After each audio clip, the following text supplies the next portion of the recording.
his production was so large that he felt it should last for many years. And so he decided to store it away and use it in the coming years. In the meantime, he would just retire and take it easy, eat, drink, and be merry. And God said to him, "Fool, this night your soul will be required of you. Then whose will those things be with that you have provided?" This story is from Luke chapter 12, verses 16 through 21. It kind of goes in hand with Ecclesiastes and what Solomon is saying. Vanity of vanities, all is vanity. You work, and without God, it is all worthless. We'll begin in chapter 2 today, verses 1 through 3. I said to myself, "Come now, I will test you with pleasure. So enjoy yourself." And behold, it too was futility. I said of laughter, "It is madness," and of pleasure, what does it accomplish? I explored with my mind how to stimulate my body with wine while my mind was guiding me wisely, and how to take hold of folly. We're continuing Solomon's quest for the meaning of life and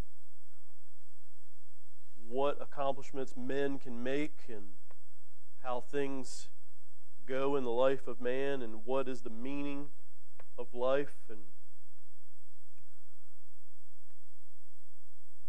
this week in these verses, he's going to try all the pleasures of men under the sun, and in different ways and varieties, and we'll see what the outcome is. The word pleasure in verse 1 is the second of all the vain things, and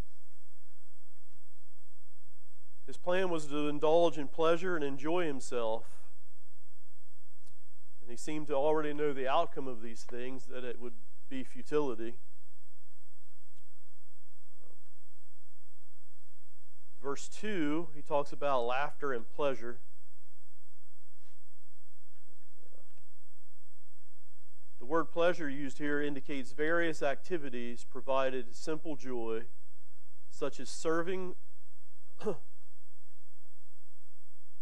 others and participating in a variety of festivals, in various festivals. Of laughter, he concluded that it was all madness.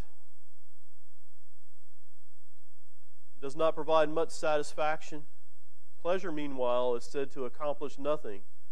It does not chance or improve anything, and it certainly does not answer any of life's puzzling questions.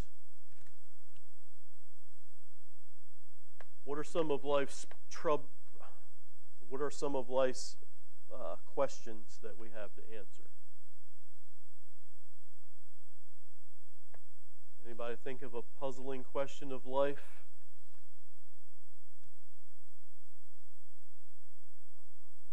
What is our purpose? And why we are here? In this verse, Solomon points out that the purpose of life cannot be found in laughter or pleasure or partying or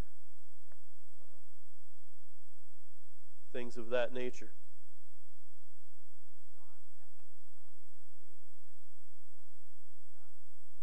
Mm-hmm.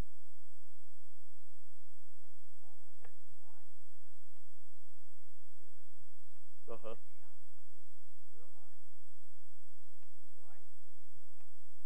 Right.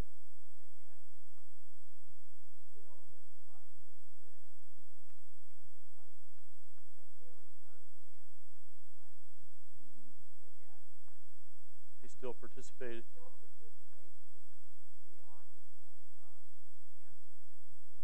Mm-hmm.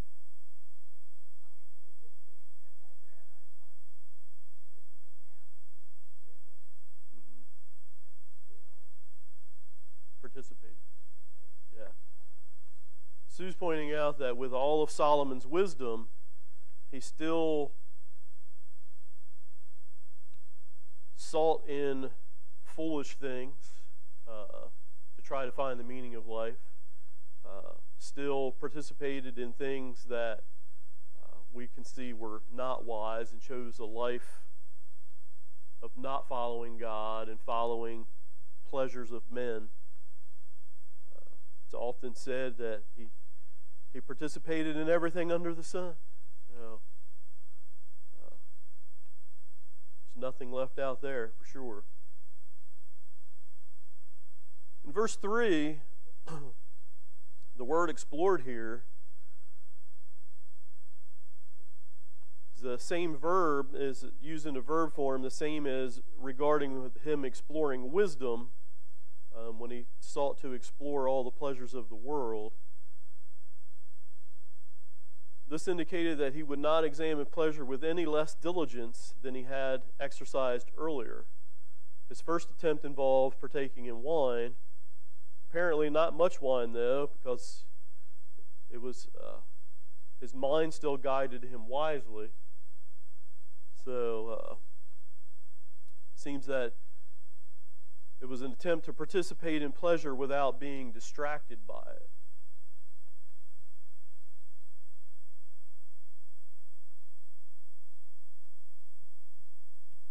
Verse 3, the second half of verse 3, until I could see what good there is for the sons of men to do under heaven the few years of their lives.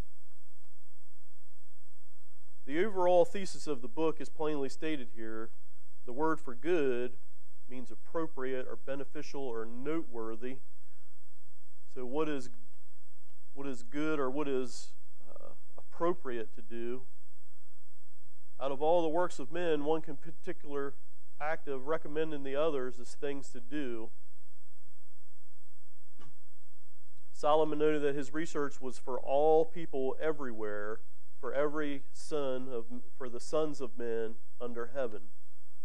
So he's partaking in all of these things to help all of mankind. What do you think about that? I do. I'm so glad that this heart is not yet hardened enough to become one of those who find him in that he did not realize before he died that all this stuff was just insane. Because too many times people get involved in a lot of pleasurous activities, or at least temporary pleasurous activities. And I think that possibly all of us at one time in our lives, as Brent said, maybe not you, Mama, but I think all of us, may have, have experimented or tested or, and yet, after all this, and this man was so qualified to write about this, after all this, his heart did not get so hard toward God that he could not realize, this is really insane. Right. Dave says that he was glad that Solomon's heart did not get hardened, that he was able to live long enough to realize that all these acts were foolish and that he was able to return to a life of God before it was too late. Is that pretty much covered? Okay. All right.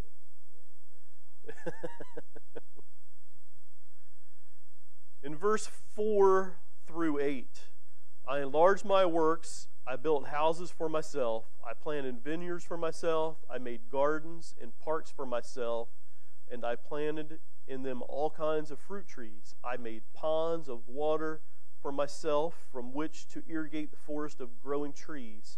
I bought male and female slaves, and I had homeborn slaves. Also, I possessed flocks and herds larger than all who preceded me in Jerusalem. Also, I collected for myself silver and gold and the treasure of kings and provinces. I provided for myself male and female singers, and the pleasure of men, many concubines. Does anybody see a key word or me? Me, I, myself, I did this. Yeah. This is, I think he repeats himself here so much about me and myself and I that it's hard to overlook the selfishness in this verse, in these verses here.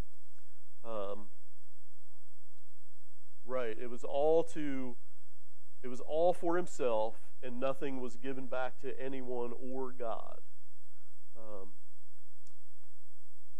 When I was reading this, I thought back. Kelly and I took a trip to France in September, and we went to see Versailles, and we went through the palace there, and it was extravagant. Some may say gaudy. Every square inch of every room had decorations and paintings and the plaster and moldings that were huge, and murals on the ceiling. And the ceiling didn't have one mural; it had murals in every corner, in the middle, on each end. It was a lot to take in. Like, I don't know how you could go there and rest, because it's just very visually stimulating. But to think that Solomon's kingdom was far greater than that, was bigger. I pulled up a couple things on Versailles this morning. The palace itself is 721,206 square feet of floor space. Okay. The gardens of Versailles, Solomon points out that he made gardens and vineyards and things. The gardens at Versailles is 1,976 acres. They plant 210,000 flowers every year, and they plant 200,000 trees every year. Now, Kelly and I took a golf cart tour of the garden, where we rode on the go-kart for an hour and 10 minutes, and we didn't go out and explore anything. We got off the go-kart and took pictures of different things, but that was about it. We didn't meander through the garden. So over an hour of riding around, and and again, Solomon's kingdom was far greater than this. Dave, I looked up his net worth this week. Okay? Solomon's. This is according to the internet, so it's got to be right. Okay? Said he would be worth $2 trillion, that he got $40 billion every year in gold as tribute for people coming in and giving to him. So every year he ruled, he got $40 billion in gold. Amazon guy, Bezos, is the closest to him that's living today. He's worth $125 billion. So he's far from $2 trillion. That's light years away, I think.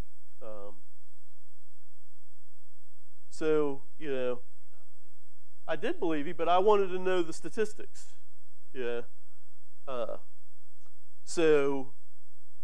We can see that me in these verses, he was just acquiring, different things. Right. Yeah. The more he got, the more he realized that this isn't. Yeah, it's not worth striving you're putting your whole life into to gain this, because you're right. It means nothing. All right, the word works here is translated in plural form, which means projects or endeavors. Enlarge meaning magnify or to make great. So he enlarged everything that he put his mind to, He made great all the things around him. Again, in the verses 4 through 8, the pronouns I is mentioned 11 times, me and my 1 time, and myself 6 times. They appear a total of 19 times just in chapter 2, verses 4 through 8. So selfishness is the main topic in these particular verses here. It's in big bold letters. This is my life. Doing these things is all about me, and it is meaningless without God.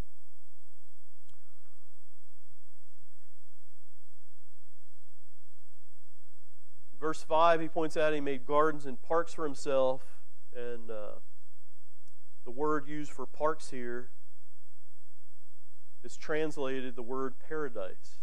So he was trying to make a paradise where he was at. And we know how he feels about the paradise that he made, that at the end of his life he realizes worthless. What he has is going to be handed down to someone else, and who knows how they will deal with it. Said he made ponds of water to irrigate forests of growing trees. Verse 7, he said he had male and female slaves that he had bought, and those that were homeborn. So the law regarding the slaves, a Hebrew slave could serve for 6 years, but was to be freed in the 7th. Any child born during this time belonged to the master. Those were the homeborn. So it doesn't sound like they would be released. It sounds like they were a lifetime slave for the master. I looked up on the internet too this week, Dave. Today, to this time right now, there are over 40 million slaves in the world, and most of those are considered to be in the sex trafficking trade.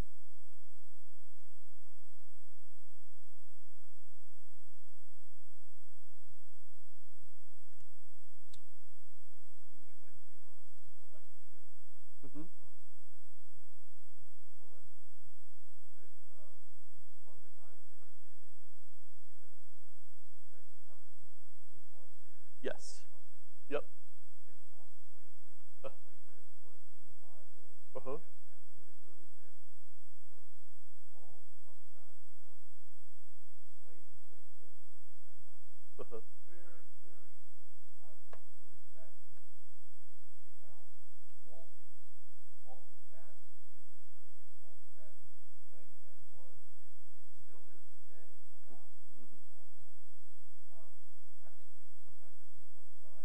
Mm-hmm.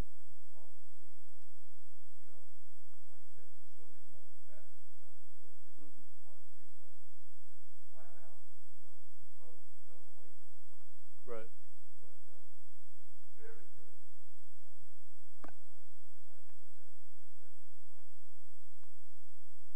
Dave is talking about a class that he partook in at Harding at one of the lectureships that talked about slavery.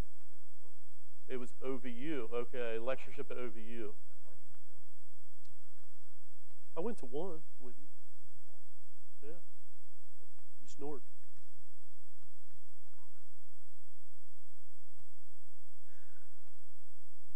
Okay, it also points out that Solomon amassed flocks and herds. Flocks were considered smaller livestock, such as sheep and goats, and herds would be the larger farm animals like cattle. And in this time period, animals were generally the measuring stick for wealth.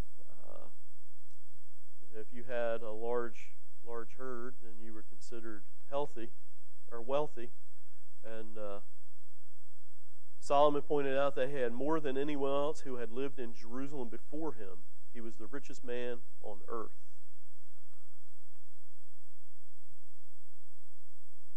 He spoke of collecting silver and gold, and the treasures of kings and provinces. He amassed male and female singers. A lot of people think that music or entertainment brings joy, so he was experimenting in that with male and female singers.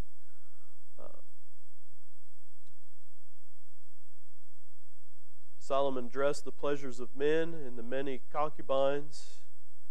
It says, despite the laws prohibiting against multiplying wives, Solomon had 700 wives and 300 concubines.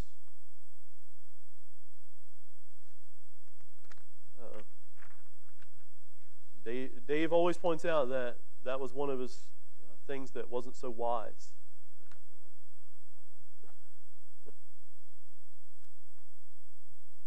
Verses 9 through 11.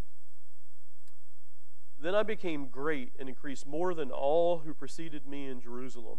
My wisdom also stood by me. All that my eyes desired, I did not refuse them. I did not withhold my heart from any pleasure. For my heart was pleased because of all my labor, and this was my reward for all my labor. Thus I considered all my activities which my hands had done, and the labors which I had exerted, and behold, all was vanity and striving after wind, and there was no profit under the sun. One verse that really stood out to me reading this was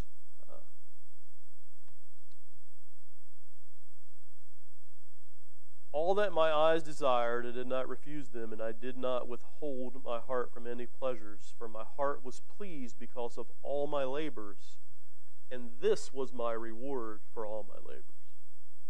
So what he had was his reward, and he points out the more he had, the more he wanted to have. And a lot of people today, start amassing things and buying things, and they think, if I just had this new car, it would make me happy. And then you buy a car, and it depreciates in value, and it becomes dirty and old and wore out, and then you need another new car. And the car you thought that was going to make you happy didn't make you happy, so you're always striving for something else to make you happy. And what you have is what your reward is.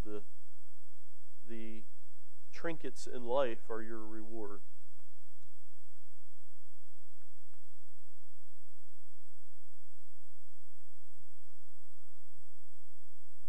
Solomon was wise enough to see the futility in all the activities and possessions. He claimed that wisdom also stood by him and indicates that he had maintained objectivity in all of these pursuits. He had to grow tired of trying to figure this out, didn't he? He participated in so many things. He tried everything that he could think of. How many things can you think of in one day? That's a lot of things, isn't it? And to think about years and years of thinking about things to try to figure things out and try different things and see what that gets you. 60 years old. Yeah.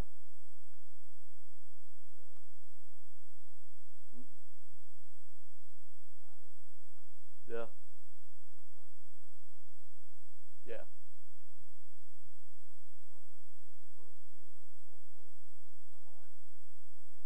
Yeah.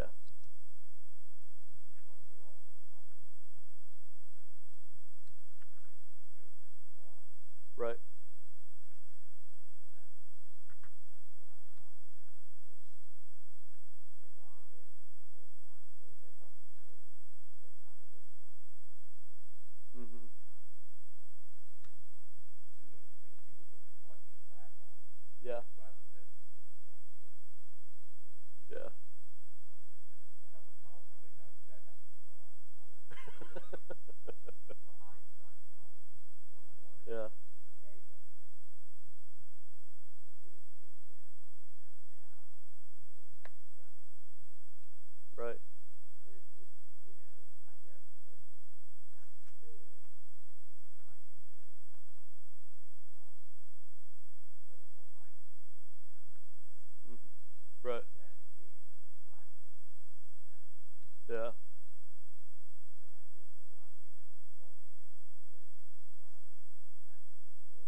And throughout all of it, he says his wisdom never left him.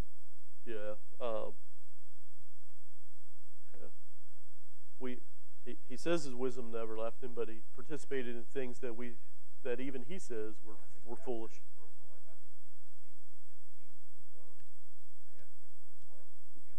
Mm-hmm. Right.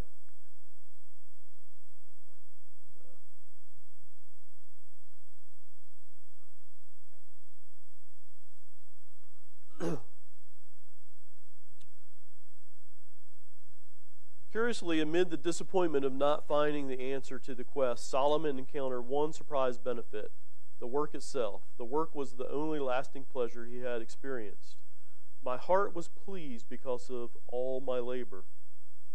The mental exercise, the effort to understand, and the physical exertion provided a reward. However, once the work was done, there was no longer satisfaction.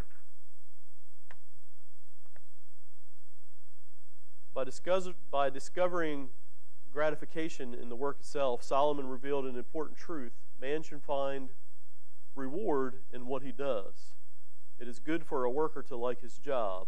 As a matter of fact, one should learn to find satisfaction in his labor. The pleasure is not the job itself as much as it is the attitude about working. A person can be happy being a ditch digger as well as a business executive.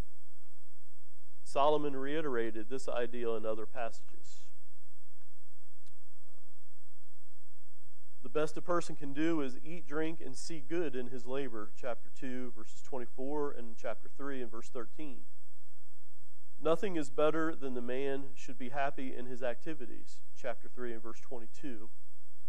It is good to enjoy oneself in one's labors, chapter 5 and verse 18, and one should enjoy the toil of which he has labored along with his wife, chapter 9 and verse 9. Notice he said wife singularly there.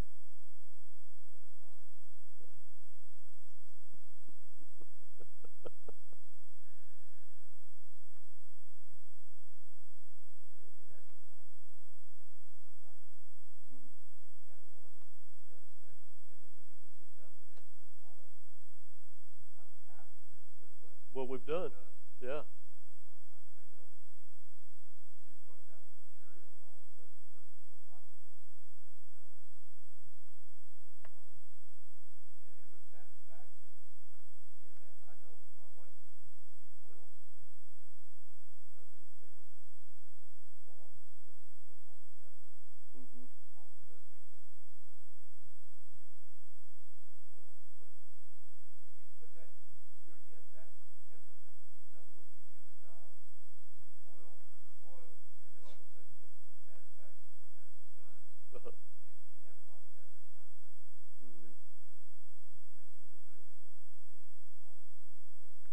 Mm-hmm.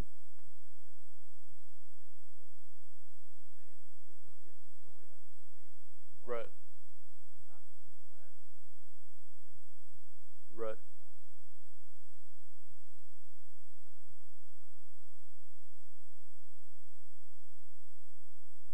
Verse 11 brings together many of the key words and phrases in Ecclesiastes: labor, vanity, striving after the wind, profit, and under the sun.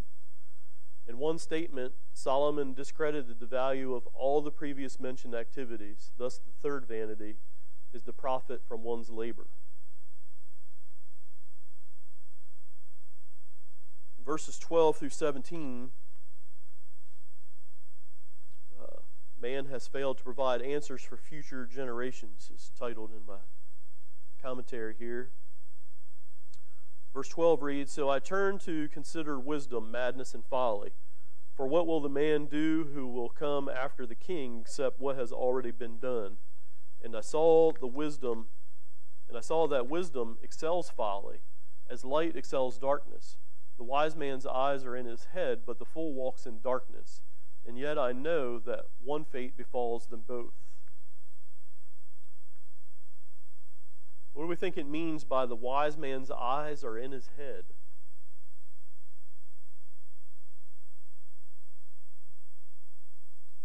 The wise man's eyes are in his head.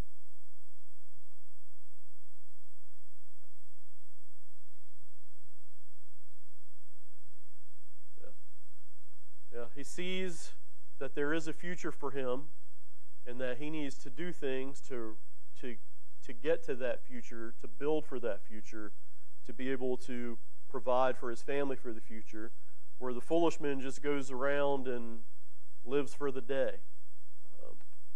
There may not be a plan for tomorrow in the foolish man's life.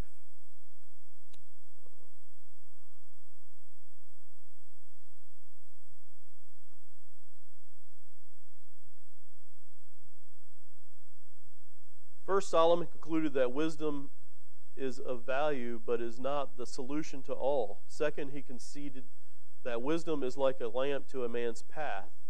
It has the advantage over folly. Few, if any, would dispute that light is better than darkness, or that light eliminates darkness. Equally, then, none should argue against wisdom as a better option than folly, or disagree that a wise person ought to know better than to engage in folly. He's pointing out that a wise person shouldn't engage in folly, but yet he spent most of his life engaging in folly to see what the meaning of life was, so that he could pass it down to men, all the men under the sun, as he pointed out.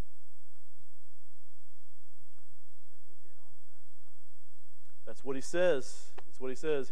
He participated in all the follies and all of the pleasures the world has to offer to figure out what the meaning of life was, so that he could use his wisdom to pass it to others. That's what the part of Ecclesiastes said. So, although the me verses talk a little differently through that, but that proves the point that life isn't all about me. Yeah.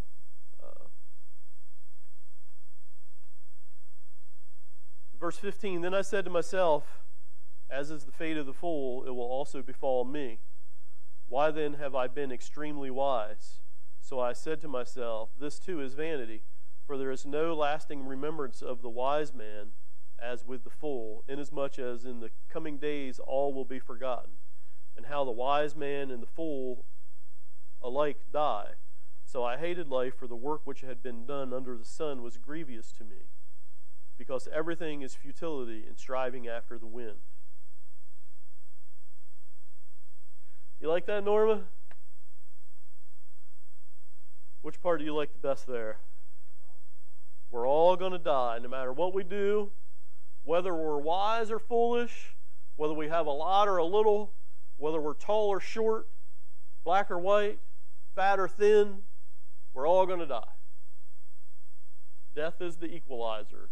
At the end of our life, we're all going to die. So whatever I worked for in all my life, when I die, it's not going with me. So all of that work was in vain, is what he said. Huh? It can go to your kids, but we're going to get into this here in a minute. We're going to get into that here in a minute. What happens when all of your stuff is turned over to a foolish person? You quickly lose it. That is right.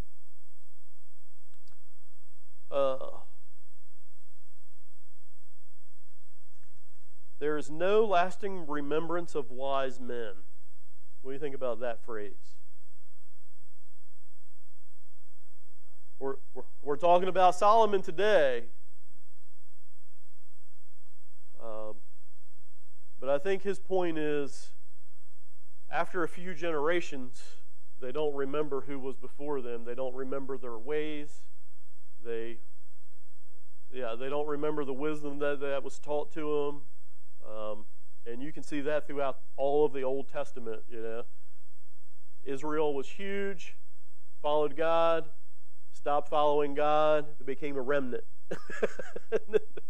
Grew again when they followed God, stopped following God, it became a remnant. And I think that's the point he's making here, that after a few generations, the previous generation's wisdom is forgotten. And most of the things are gone by then too, right?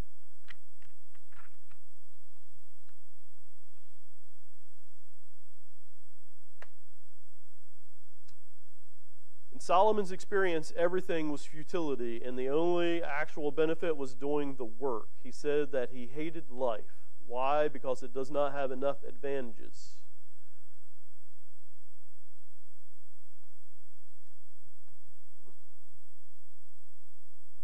In verses 18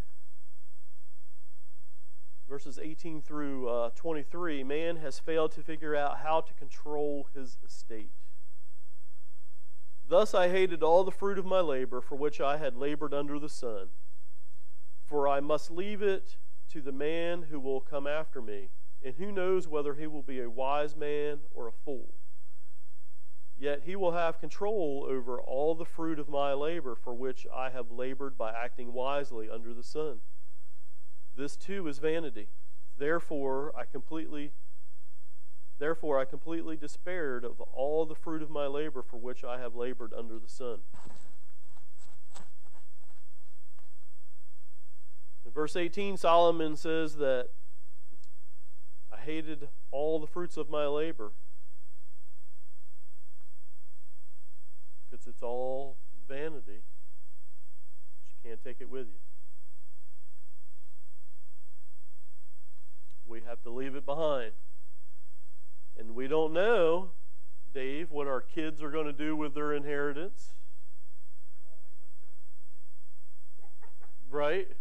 Solomon doesn't know what's going to happen with his inheritance, and yeah. But how many times have you seen someone pass on, leave an inheritance to their children, and that family be split apart because they didn't get enough of that inheritance, or one got more, or they didn't think it was done equally, and then the whole family is split apart over something that's what, Dave? It's all meaningless, yes. To think that your family can be split up for something that starts with a dollar sign. We'll continue on and see what Solomon has to say in the next few verses. I'm running out of time here. Verse 21, when there is a man who has labored with wisdom, knowledge, and skill, then he gives his legacy to one who has not labored with him. This too is vanity and a great evil.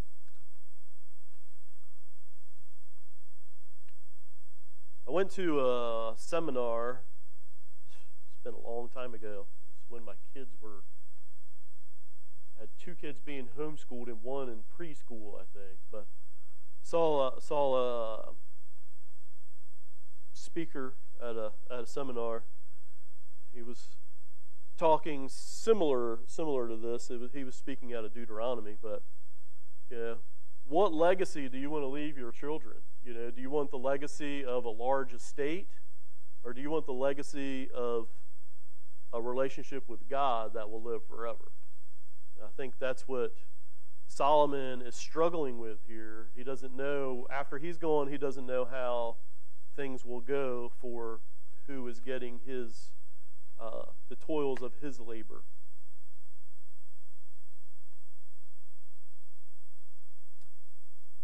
For what does a man get in all his labor, this is verse 22, and in his striving which he labors under the sun, because all his days his task is painful and grievous. Even at night his mind does not rest. This too is vanity. Daniel, you ever be awake at night in your bed, think of all the work you have to do the next day? Yes. So it's okay to do that, but you don't need that to be your focus all the time.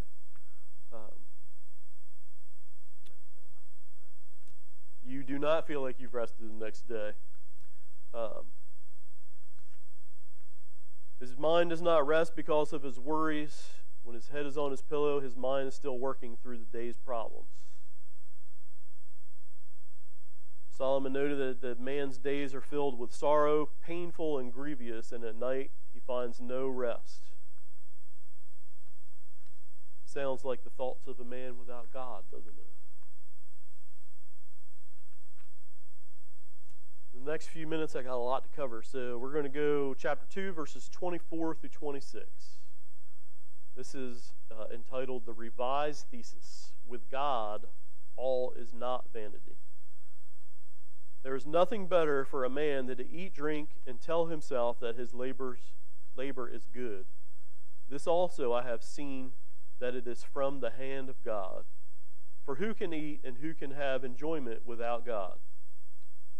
For a person who is good in his sight, he has given wisdom and knowledge and joy, while to the sinner he has given the task of gathering and collecting, so that he may give to one who is good in God's sight. This too is vanity and striving after the wind. All right, a major break occurs in chapter 2, verse 24, where Solomon inserts God into the discussion. And the book becomes, with God, all is not vanity. There's a turning point here. And